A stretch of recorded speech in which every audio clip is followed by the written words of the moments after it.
Okay, first you're gonna open your filter slot. This is a standard air handler horizontal position. They all come with a filter rack.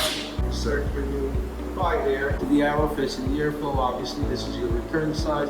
One end, you slide it in. You tuck this harness through there. Okay, so this is pretty much what it looks like. And you're gonna close your slot back up.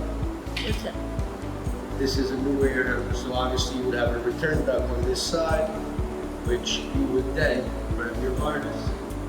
You would have to drill a hole on your return side to rubber grommet, and then you would connect your harness here. Stick this wire through your hole that you're going to drill. In this case, we're going to run it above the air handler.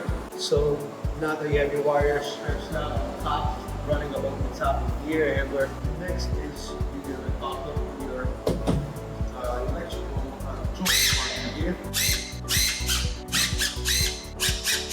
Find that path open. There we go. And your electrical compartment's closed. You're going to look for your power wires. This is a 208, 230. You have your black and red.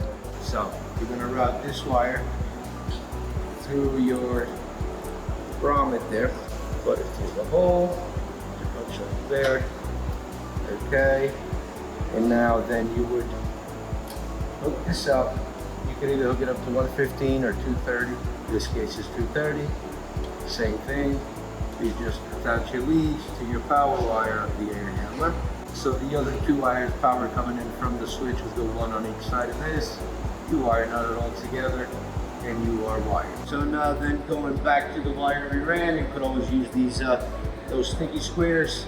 You basically to dress it up, made it nice, and then you put a zip tie. This is a new unit. It hasn't been hooked up. There's no power wire here yet. But if there was, obviously you turn off the switch first before anything.